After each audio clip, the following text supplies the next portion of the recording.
Good morning, everyone. Welcome. As the guys have said, we're very glad to have you all here today. I'm hoping that this presentation over the next 15-20 minutes will cover some important points when it comes to extracting data from InScope in terms of the REQ reporting.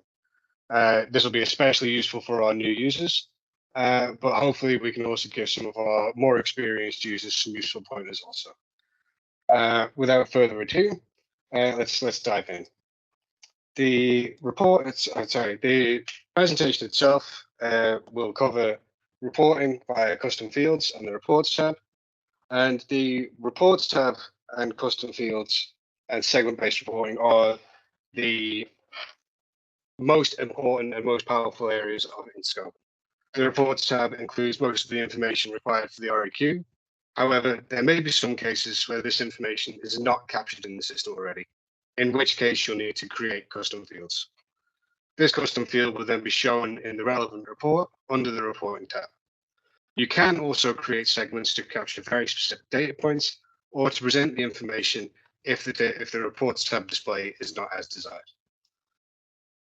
The core of this presentation will cover core concepts, these being key features in the system for extracting the proper data. Then we'll cover some specific examples, which should give detail on how to answer specific queries from the upcoming REQ. It's important to note that the examples will be from the REQ for Class C legal persons. However, the details will be applicable to most other REQs.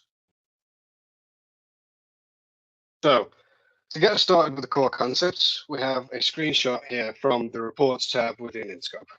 As you can see, there are a number of important items to take note of at the head of the page. First being the date range, which should be 2022, covering the previous calendar year. Then below that, we also have the country grouping, which should be set to REQ 2023. And this is important because it will ensure that updates to high risk lists, etc., that have happened since the beginning of the year are not included in your reporting. Also, it's important to confirm the UBO percentage before you start reporting. In most cases, this will be 25%. And finally, we have the legend underneath the report parameters. It's important to take note of this because it ensures a firm understanding of the information that is then presented in the reports. Within the parameters box, we can also see the client entity segment box. This is useful if you need to refer to a subset of clients and have the segments created. And also on the same lines, if your system is presently operating the business units, then the business unit or units that are relevant for the report you're completing should be selected. Now, once the appropriate parameters are set, you can begin to extract data from the reports on screen. However, we recommend that you refine the report further by selecting a filter from the left-hand side of the main dashboard. In this example, the customer type has been selected. And these filters can be used to restrict information to the question you're answering while completing your REQ. There are also filters for items such as the nationality or residence of your PEPs, residence of clients, interface status, and of serviced entities and the relevant delivery channels. You may also need other reports for specific questions, such as clients by custom fields, UBOs by custom fields, stakeholders by custom fields, or the client list. And in recent editions of InScope, we've also provided two new reports, which are client services and client services statistics, which you can see here on the right-hand side. So when reviewing the data, it's important to ensure that you're using the right information for the question being asked. And you need to ensure that the question is asking you either for the relationships as at the end of the year, which is shown here under the active relationships column, or if you're being asked about service clients throughout the year, which is shown in the all relationships column here. Again, this information is covered in the legend underneath the report parameters. So when it comes to the counts in the reporting, as you can see here, all of these reports, when you filter and have the appropriate segment selected, will become clickable. which will give you a breakdown then of the actual statistic. In these next few slides, we'll look at some specific examples, again, from the REQ for Type C legal persons. And we have here the section 12, which is covering customers and customer data.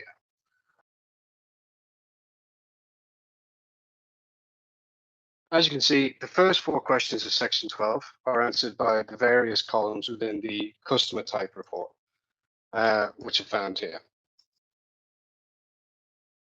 Active relationships deals with 1201, new relationships with 1204, terminated with 1202, and new relationships with 1204. When answering these questions, we need to first go into the reporting dashboard. From the reporting dashboard, you can filter the reports on the left-hand side. And if we hide other reports and then select the customer type filter, InScope will then display the appropriate report on the right-hand side, which is broken down by active, terminated, new, and occasional transactions. In each of these reports, once again, you can click on each statistic for a further breakdown, as I said before.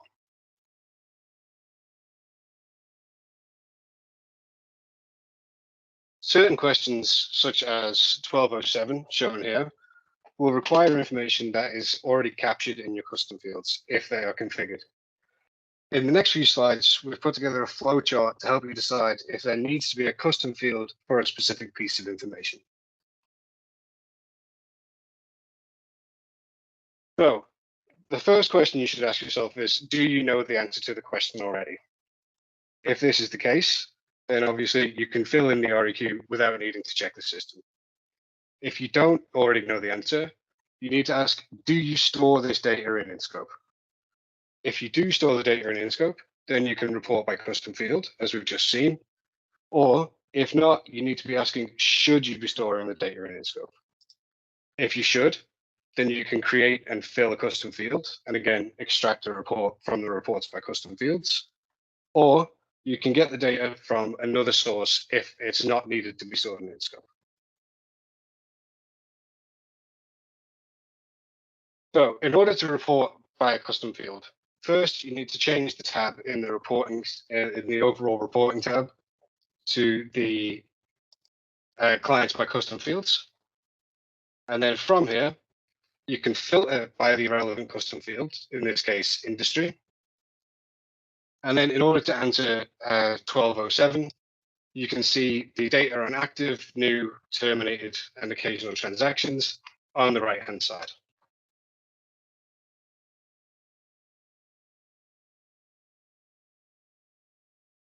So once again, we're in the home page of InScope, and in order to report on clients by custom fields, as I've just shown you, we first need to go into the Reports tab, click through into Clients by Custom Fields, and then once again, filter on the left-hand side. You can hide all to make this easier. And then the Industry tab displays each of the answers to the custom field, as we can see here. And these statistics can then be used to fill in 1207 on the REQ.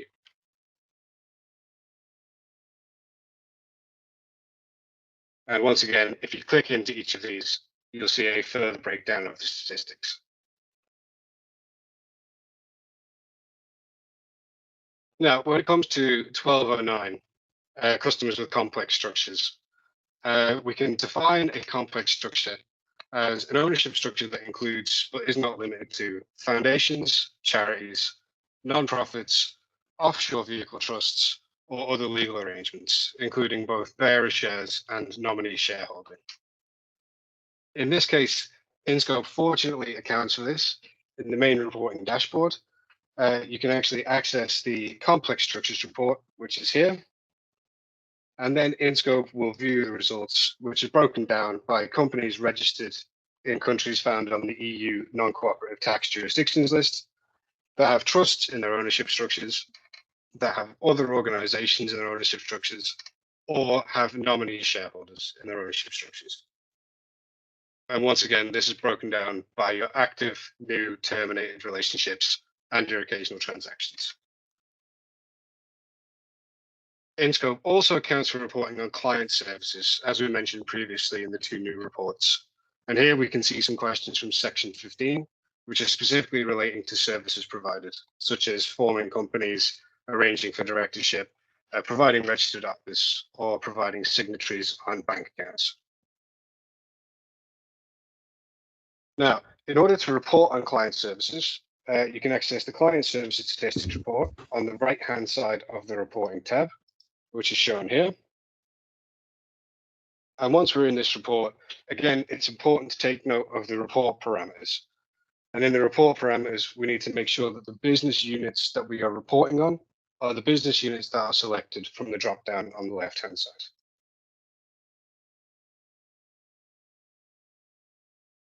Once you've done so, InScope will display the statistics for those business units on the right-hand side of the page. And as we can see here, registered office, company formation, and directorship are highlighted. It is important to note, however, that the names displayed in this report will depend on the configuration of your system.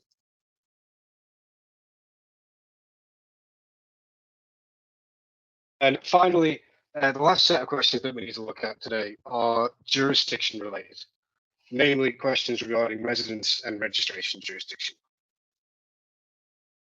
Now, in the main reporting dashboard, you can select once again the residence and registration country of clients after hiding other reports on the filters, which should bring up the report you can see on screen.